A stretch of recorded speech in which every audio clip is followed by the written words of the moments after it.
Саламатсыздар ма балалар? Бүгінгі сабағымыздың тақырыбы дыбыс деген не? Дыбыс және әріп. Сабақтың мақсаты мәтіндегі негізгі және қосымша ақпаратты түсіну, анықтау. Орфографиялық норма дауысты дыбыстардың емлелік ерекшеліктерін ескере отырып, орфографиялық нормаға сай жазу. Бірінші тапсырма, балалар, мәтінді оқимыз. Дыбыс тербелістер арқылы пайда болатын энергия түрі. Дыбыс таралу үшін газ, сұйықтық және қатты күйдегі серпімді орта қажет. Егер дыбыс таралатын орта болмаса, дыбыс та болмайды. Дыбыс таралатын жылдамдық дыбыс жылдамдығы деп аталады. Дыбыстар қатты денелер арқылы өте жылдам, сұйық ортада баяуырақ, ал газдарда өте баяу қозғалады. Бізді қоршаған ортада тіл дыбыстарымен қатар басқа да түрлі дыбыстар кездеседі. Мысалы, табиғат құбылыстарына тән дыбыстар, жасанды дыбыстар, жануарлар тілі. Осындай барлық дыбыстардың жалпы сипатын физиканың акустика деп аталатын саласы қарастырады. Бұл тапсырманың дескрипторы балалар мәтінді жүргізіп оқиды, дыбыс туралы ұғымды түсінеді, мәнерлеп оқи алады. Яғни, бұны өздерің оқып, әбден жүргізіп оқисыңдар, түсінесіңдер, дыбыс туралы ұғымды түсінетін боласыңдар және мәнерлеп оқисыңдар. Айтылым тапсырмасы. Бірінші А тапсырма.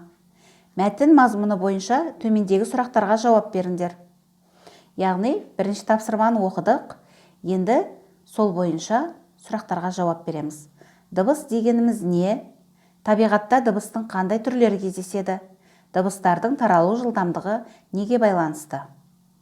Дескриптор сұраққа жүйелі жауап береді, аудио мен мұғалімге ауызша айтып береді.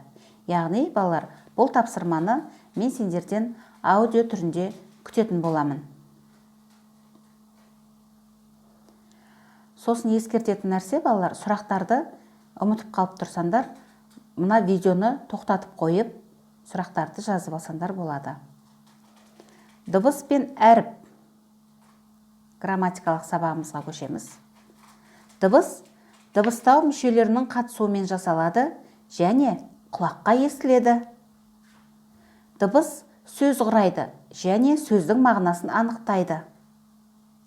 Әріп болса, дыбыстардың жазудағы таңбасы. Ол көзге көрінеді, бірақ құлаққа естілмейді. Қазақ тілінде, балалар, біз білеміз, 42 әріп бар.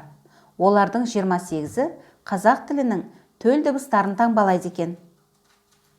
Оларға А, Ә, Б, В, Г, Ғ, Д, Е, Ж, З, қысқа И, К, Қ, Л, М, Н, Ң, О, Ö, П, Р, С, Т, О, Ү, Ш, Ы және Ә.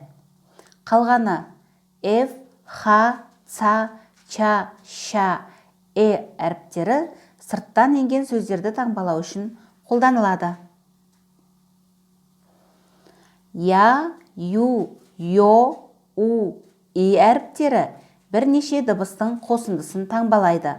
Мысалы, Я әрпі Ия екі дыбыстың қосындысын таңбалап тұр. Ю, Ию, бұнда үш дыбыстың қосындысын таңбалап тұр Ю деген әріпте. Ю әрпінде Ио екі дыбыстың қосындысын таңбалап тұр екен. У әрпі болса Оу екі дыбыстың қосындысын таңбалап тұр.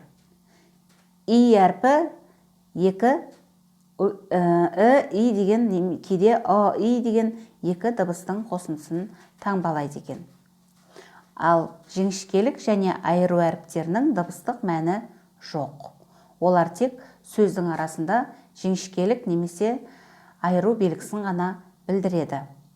Ал Х дыбысы қазақ тілінде бірнеше сөзде ғана кездеседі екен.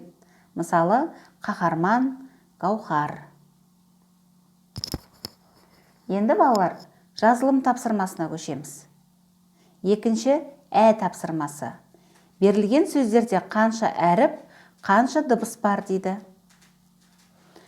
Берілген сөздеріміз ұстаз, қоян, белгі, циркуль, сөздер, коньки. Дескрипторы.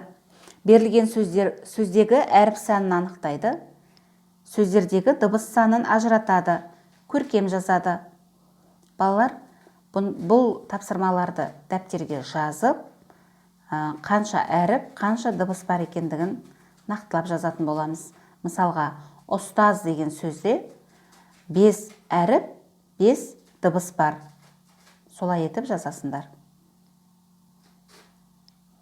Келесі тағы жазылым тапсырмасы. Үшінші тапсырма. Айтылуы бойынша жазылған сөздерді дұрыс таңбалаңдар. Бізге қарайтын болсақ балалар, қате жазылған сөздер тұр. Айтылғаны да дұрыс, бірақ жазғанда өзгешелік бар екен. Соларды дұрыс етіп жазамыз. Мысалға, мы деген сөз айтылғанда мы болып айтылады, жазылғанда ми. Екі ғана әріппен таңбаланады. Солай етіп жазып шығасыңдар. Дескрипторы сөздерді қатесі жазады, көркем жазады. Енді айтылым тапсырмалары. Дыбыс деген не? Тіл дыбыстары қалай жасалады? Әріп деген не? Қазақ тілінде қанша әріп бар? Құрметті оқушылар, бұларды тек өздерің ғана қайталап айтуларыңа болады.